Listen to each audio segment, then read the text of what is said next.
Hace tiempo que Prodeci viene haciendo una tarea muy sostenida, buscando asesorar a las familias principalmente ante abusos en el sistema educativo que se ha visto impregnado de cuestiones ideológicas.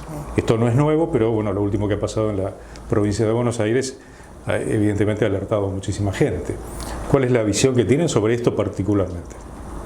Podríamos decir que estos episodios tan mediáticos que se han visibilizado en los medios es como el fin de un recorrido bastante largo que venimos padeciendo en las escuelas a partir de docentes, directivos, políticas públicas que han ido avanzando con diferentes ideologías sobre la inocencia de los niños, sobre determinada educación en un sentido, sobre implantar ideologías. Y podríamos decir que es tan burdo esto que sucede que no podemos sorprendernos porque venimos viendo el derrotero que ha llevado a este lugar. Sí, sí. Desde Prodeci nosotros venimos asesorando aproximadamente, diríamos desde el 2018 o un poquito antes, si bien Prodeci existe desde el 2009, a familias en distintos lugares del país que al enterarse el contenido que le han dado a sus hijos en los talleres de ESI o en materias diversas, literatura o historia, ir a denunciar a los colegios y a pedir explicaciones sobre esto que estaba pasando.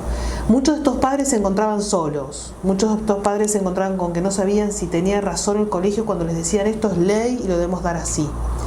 Y ahí hemos hecho nosotros un protocolo para padres que tenemos en la página web, donde a partir de esas experiencias dijimos, bueno, ¿qué debe hacer un padre desde el momento uno que se entera que pasa esto con sus hijos?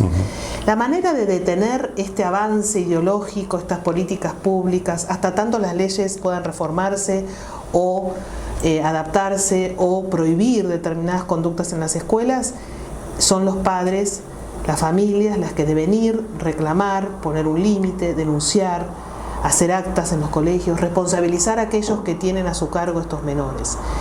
Acá hay algo que es muy importante que todos deben conocer, que desde el punto de vista del derecho constitucional argentino y desde los tratados de derechos humanos y de la Convención de los Derechos del Niño, hay una prioridad por parte de las familias en elegir qué educación quieren para sus hijos en valores y en principios morales. ¿Sí? Esto es algo que es en la cúspide del ordenamiento jurídico. Por debajo están las demás leyes que no pueden contradecir estas leyes superiores. Esto en algún punto lo que necesita son padres, por un lado, informados de todo esto y la otra activos con relación a lo que el colegio ofrece. Exactamente, dos pasos importantes. Informarse y saber que lo pueden hacer, luego ver qué se puede hacer y querer hacerlo. Y no tener miedo, porque el problema acá es que, vieron que se habla mucho de violencia institucional, ¿no? A veces del otro lado, y hay un poco de violencia institucional, porque imagínense un niño que va a un aula, después si su padre reclama, después tiene que seguir en el mismo colegio, el director, ¿no es cierto? Ya ese niño, muchos padres les han dicho, bueno, saque a su hijo del colegio, ¿no es cierto? Como si... También puede haber algo en los compañeros. Además, ¿no? Y las familias de los otros niños que dicen, bueno, no es para tanto, nos hemos cansado de escuchar, bueno, esto es una exageración, siempre se ponen etiquetas, no sos un conservador, un retrógrado, bueno, los chicos lo ven en todos lados, pero distinto es que parecido a lo que dice el ministro de la provincia de Buenos Aires, ¿no? Dijo eso, ¿no? Que los chicos igual lo ven, pero una cosa es que los chicos vean en las redes o en sus amigos les muestren, y otra cosa es que un docente fomente eso, ¿no? Eso es algo que no podemos permitir. Y es hora de que los padres se despierten, tomen las riendas de sus hijos, los cuiden, pongan límites. Es la manera de volver a poner las cosas en su lugar, diríamoslo así, ¿no? Y bueno, nosotros desde Prodeci estamos a disposición. Ahora acabamos de armar una red de padres, se llama Padres Unidos contra la Ideología de Género en la Escuela y la hipersexualización de los chicos. ¿Una red? ¿En qué Una sistema? red que se armó primero por un chat de WhatsApp. En 2 días tenemos casi 1000 participantes. Ahora vamos a armar otro chat porque no nos alcanza. Hemos armado un mail y vamos a nombrar como referentes de cada provincia y de cada ciudad para que ellos empiecen a traccionar donde deben hacerlo, ¿sí? Bien. ¿En esas provincias también hay algo parecido a lo que pasó en la provincia de Buenos Aires? Sí, porque estos libros no solo se han dado en los docentes de la provincia de Buenos Aires, sino que docentes que a veces libremente, porque han querido hacerlo sin que su Ministerio de Educación lo diga o lo baje como literatura, lo han dado. Nosotros tenemos ahora un caso en Rosario de un colegio donde 8 familias han denunciado a los docentes porque les han puesto todo en el plan de literatura, 5 o 6 libros con contenido pornográfico, y se los han hecho leer a los chicos en el aula en voz alta y se los han puesto en el trimestral de literatura como evaluación. Estos padres han dicho no queremos esto, y luego de varios reclamos que el colegio les decía no, lo tenemos que hacer, y recién cuando pusieron una cartas documentos, este lunes que tenían la prueba de literatura no les tomaron en el contenido esos libros, ¿sí? Bueno, una prueba de que esa acción ciudadana de los padres tiene resultados. Tiene muchos resultados, mucho, y hay que ser responsables aquellos que han hecho esto, ¿sí? Porque no nos olvidemos que el derecho protege sobre todo a los menores. El menor es un sujeto de protección, no solo es sujeto de derecho, como dicen, ¿no? Sino también sujeto de protección, porque un adulto es un adulto y un menor es un menor. Claro. Entonces no puede un adulto, porque es un profesor, un director de colegio o un ministro, avasallar a ese menor, y la protección de ese menor está en manos principalmente de los padres. Sí. Incluso si fuera cierto lo que dijo el ministro Sileoni, de que estos libros no van directamente a las aulas, sino que quedan en la biblioteca. Igual la biblioteca es un lugar de acceso, aunque no sea tan directo con un docente. Es una gran mentira, ¿no? Esa. Primero, claro, es una gran mentira porque ustedes saben que hay 3 denuncias en este momento penales contra el ministro de Educación de la provincia, de distintos sectores, una en La Plata, otra en la provincia de Buenos Aires, en distintas ciudades, y estas denuncias van con las pruebas exactas de un libro que es la guía de toda la educación transversal de ESI, y ahí aparecen estos textos obligatorios, con lo cual hay una línea directa por parte del Ministerio de Educación de poner estos libros como contenido para ser enseñado en aulas. Además de los testimonios que existen, y muchos, hasta hay grabación. Nosotros tenemos una grabación de un curso donde la docente les hizo leer en voz alta y los chicos dijeron no queremos, profesora, leer esto, y los obligó a leer. O sea, ahí donde está la autonomía del menor, o el respetar el derecho del niño a ser oído, como dicen, todo eso. Bien, entonces hay muchas pruebas, y ellos han salido a decir no, esto va a la biblioteca y es solamente el docente el que lo tiene. No es así, porque ya hay. Y nosotros por Prodesi conocemos estas. Hay otras que han sido publicadas en otros diarios, ¿no? Sí. En Cochea. Habría que pensar en que esto requiere de padres o adultos al menos que conozcan lo que sucede en las aulas, y no siempre pasa esto. Es decir, hay padres que mandan a sus chicos al colegio y punto. Una manera de que esto sea efectivo, esta educación e ideologización, ha sido el ocultamiento, el no dejar rastro, el no mostrar a los padres la verdad de lo que se les enseñaba. Por ejemplo, hemos descubierto videos prohibidos para menores de 18 años que se los pasan en los talleres de ESI, determinadas imágenes o contenidos que no están en los manuales que están publicados en la web. Entonces, gracias a Dios, muchos alumnos, adolescentes, que ya están cansados ellos, por otro lado, de esto, lo vemos, han sacado fotos, le han mostrado a sus padres. Tenemos un caso de un colegio en la provincia de Santa Fe, que la hija sale del taller de ESI, pide ir al baño, y la llama a la mamá y le dice: mamá, me acaban de decir que no somos ni varones ni mujeres, que podemos elegir qué tenemos que hacer. Mamá, no quiero estar acá, le dice. Una chica que sus padres le estaban enseñando otra cosa, ¿no? Claro. Y ella, angustiada, le comunica esto. Bueno, cuando la madre va a decir al colegio, le dicen esto es ley, mentira, porque esto es ideología, no es lo que la ley dice. Y bueno, y ahí esta mamá logró que le pusieron un límite, y de ahí en más, muchos padres incluso hasta los han exceptuado de estar en estos talleres a los hijos directamente, han logrado que esos hijos no estén allí. Sí. El tema es cuánto de esto es un contenido transversal, o sea, va más allá de una materia en especial, y tal vez en los mismos pasillos de la escuela se ven cartelerías o cosas así, ¿no? Eso por supuesto, pero no solo eso, el caballo de Troya de la ley ESI ha sido la resolución 340 del Consejo Federal de Educación, que en el 2018 bajó línea sobre cuál es el contenido que se debe dar en ESI de manera obligatoria y transversal. Y ese contenido es terrible, eso es lo que hay que primero derogar, ¿no? Consejo Federal de Educación, que son los ministros de Educación provinciales, junto con el ministro de Educación Nacional, en una resolución que no es ley. No, claro. Bien, por ejemplo, una alumna en la clase de inglés de primaria, pensemos si esto tiene algo que ver con la enseñanza de la lengua inglesa, le hicieron aprender cómo definir qué quiere decir LGTBQ. En inglés, ¿se entiende? Sí. ¿Qué es L? Lesbian. ¿Qué quiere decir la definición? Esa profesora abiertamente se declaró lesbiana frente a los alumnos, contándole su intimidad. Eso también ha pasado mucho, profesores que cuentan sus intimidades de orientación sexual a los alumnos, algo que antes era impensable, sí, ¿no? La vida privada de un profesor no tiene por qué comunicar a adolescentes, ¿no? Y bueno, y este padre dice, ¿qué necesidad en la clase de inglés? Entonces, ya concientizar de que existen esas orientaciones sexuales y cómo se explican en inglés. El tema es el daño que todo esto termina haciendo en un chico en toda su infancia. Esto no se limita solamente a, bueno, estoy viendo escenas o contenidos porque, bueno, todavía es muy chiquito y que no va a hacer daño si tiene 15, 16 o 17 años. El daño está igual. El daño ya estamos viendo, ustedes no sé si saben que hay una asociación Manada de madres con hijos con disforia de género acelerada que se han reunido ante la desesperación de ver que sus hijos adolescentes de un día para el otro empiezan a percibirse del sexo contrario, les avisan en el colegio, les cambian el nombre, quieren hormonizarse.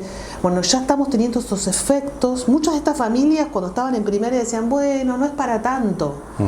Pero un chico vulnerable, muchas veces con ausencia paterna, con algún duelo, con alguna disfuncionalidad. Disfuncionalidad, generalmente hay ausencia, ha sido mucho en esta asociación mujeres que se perciben varones. Sí. El 95% son niñas. Ajá. O sea, es significativo. Con ausencia paterna, que murió el papá, o separaciones. O con una personalidad de familias disfuncionales que han tenido bullying en el colegio, con una autopercepción muy dañina de sí misma, destructiva, y entonces no quieren ser lo que son, que en ese caso son mujeres. Y creen que siendo varones pueden ser más felices. Claro. En la base hay depresión, algunos con autismo, del espectro autista, y lo que se aconseja a estos chicos es hacer terapia para que pasen ese conflicto y después generalmente lo superan. Ahora, si a ese adolescente se le dice, no, vos sos varón, al papá o a la mamá se le dice, haga duelo de su hija, ahora tiene un varón, se le cambia el nombre en el colegio, en el DNI, en la partida de nacimiento, se le empieza a hormonizar, se le bloquea la pubertad y luego se lo opera, como es todo lo que se llama la transición. Sí, sí. Esto que se vino haciendo en los países escandinavos, en Inglaterra y en algunos países de Europa, se está empezando a prohibir. El informe Cass, que es una psiquiatra, pediatra en Inglaterra, cuando ella empezó a ver la cantidad de chicos, hoy en un Zoom, un grupo de padres decían, en el aula de mi hija, la semana pasada 5 chicas dijeron que son chicos, 5 en un mismo grupo, ¿se entiende? Es como un contagio. Bueno, esto que en Inglaterra empezaron a ver, dijeron, revisemos qué estábamos haciendo a partir de un protocolo que se hizo en Holanda. Empezaron a revisar y Hilary Cass dijo, esto no está probado que a largo plazo genere un bien para todos estos adolescentes o niños, y sí estamos viendo los efectos perniciosos en su salud física y mental, ¿no? Como es el bloqueo. Y a partir de ahí prohibió Inglaterra, prohibió Suecia, prohibió Finlandia. 26 estados de Estados Unidos prohibieron esto. Ahora una ley que llegó a la Corte de Estados Unidos, la ley de Tennessee, que se va a discutir en la Corte, y nosotros todavía estamos permitiendo esto de manera... O sea, estamos en las primeras etapas de aquello. Sí. ¿No? Sin tomar nota de lo que se viene diciendo en estos países que ya vienen haciendo estudios serios, ¿no? Sí, sí. ¿Qué recursos tiene un papá, una mamá, más allá de volver a insistir con esto de que hace falta adultos informados sobre todo esto, que esto, si uno tiene alguna duda, bueno, busca información, que tal vez no es el colegio donde está ocurriendo el problema, donde tenga que preguntar, tiene que ir a otro lado? Lo primero es empezar a hablar más con los hijos de esto, ¿no? De recuperar el diálogo familiar, esa confianza donde el hijo puede, porque muchas veces los hijos no dicen nada. poner que la familia tome la posta de la conversación de estos temas. Segundo, se podría empezar mucho antes, ¿no? Claro. Desde muy chiquito, que el niño siempre tenga confianza en papá y mamá, ¿no? Exactamente, que sean temas que se hablan. Luego está esta carta que se ha hecho por muchas asociaciones que se llama No Autorizo, sí, que es padres que han presentado en la escuela diciendo: no autorizo que a mi hijo le den ESI con ideología, que le den esto, aquello, pido que me digan qué le van a dar, qué temas les van a dar en el año, porque eso se programa en el año, hay toda la programación. Y salvo algún docente que... Y si no se cumple con esto, los haré responsables a ustedes, al representante legal, de las consecuencias que se sigan de esto, como puede ser, ¿no es cierto?, que un niño se confunda. Sí.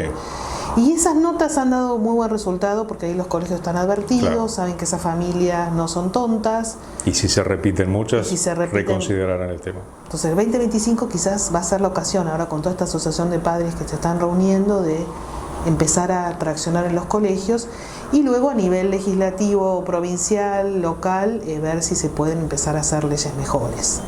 Este tipo de material se encuentra en el sitio de Prodeci. Sí, nosotros tenemos la página web prodeci.com.ar, el mail es info@prodeci.com.ar por si nos quieren pedir ayuda, y bueno, y esta red de padres que se llama Red de Padres Unidos contra la Ideología en las Escuelas, que se acaba de armar, también se está viralizando por todos lados, así que también podemos hacerlo. También será una manera de comunicarse con Prodeci para todo en realidad nosotros vimos que hay muchas asociaciones trabajando en varios lugares, entonces las consultas que nos llegan o las derivamos a otras asociaciones que pueden ayudar, o nosotros ayudamos principalmente desde lo jurídico.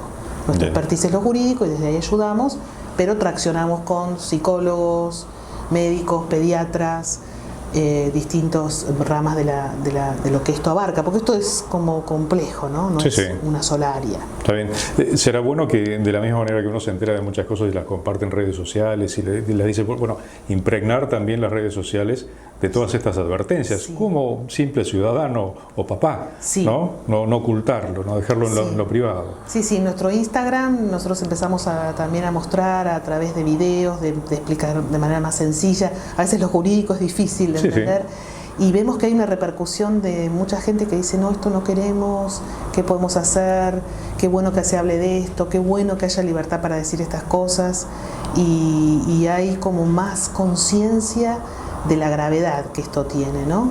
Hay padres de estos que se han sumado, así como en este impacto tan importante, que ya venían con una formación, digamos, tenían un nivel sociocultural más elevado, o son gente simplemente que se escandalizó frente a esta locura. No, hay de todo, hay desde padres. Hoy hablamos con un papá que hizo una diplomatura en ESI acá en la UCA para poder entender qué tenía que hacer con sus hijos, que sus hijos son chiquitos todavía. Hay personas jóvenes, hoy una mamá que decía: tengo mi hija en segundo grado ahí en Villa Langostura, que fui a la reunión de padres y me enteré lo que les están dando en segundo grado, con su sentido común. Acá tenemos que apelar al sentido común de los padres. Bien. Los padres saben mejor que nunca cuando un hijo se les está dando lo que no es apropiado, pero para eso los padres se tienen que involucrar en esa comunidad educativa, en conocer a los docentes, en preguntar, en pedir. En tener relación con otros padres, tener un ida y vuelta fluido, porque tal vez uno no se da cuenta y otro sí, ¿no? También, y unirse, no es lo mismo una nota a veces presentada por un padre aislado que un grupo de padres que van y por ahí el colegio dice: bueno, acá, ¿qué está pasando? No es un padre que está loco, sino un montón que están diciendo esto no queremos. Y bueno, y hay herramientas. Aunque pudiera ser hoy una fantasía, ¿la ESI tendría que ser derogada tal cual está planteada? El problema con la ESI es cómo la interpretan. La ESI en sí misma no habla de ideología de género, habla de ciencia, de respetar los valores de los padres, la comunidad, el ideario. El problema es cómo después se fueron haciendo resoluciones ministeriales o del Consejo Federal de Educación o políticas públicas que fueron traccionando hacia este lugar. Lo que sí habría que derogar es la Ley de Identidad de Género en los artículos por lo menos que tratan sobre los menores, y a esto se le suma el Plan ENIA, que también fue el brazo ejecutor de la ESI, que como fracasó a nivel político, porque este gobierno no le dio cauce, lo quisieron hacer ley este año y no lograron su aprobación. Está ahora en comisiones, ¿no?, el proyecto, pero ese proyecto es terrible. Si se llega a hacer ley, tenemos que estar muy atentos de que eso no suceda. Concientizar ahí a los legisladores, que son los que tienen que votar. Sí, tal cual. Sobre todo porque obligaría al Estado de alguna manera también a Cuando financiar. Se hace ley, es lo que estamos hablando. La ley de identidad de género era para revertir esa ley, vamos a estar años. Por eso no debe existir la ley de ENIA. Se hizo vía ministerial como política pública. Bueno, se deja de financiar, se terminó ENIA. Hubo un intento en Chaco de hacerlo y el gobernador lo vetó la ley. Bueno, hubo mucha presión social, ¿no? También. Eso es otra comprobación de que ciudadanos activos e informados pueden lograr los cosas. Legisladores son los que representan al pueblo, se dice, entonces deben ellos dar cuenta, ¿no? De acuerdo. Muchísimas gracias. De nada, a ustedes, que sigan bien.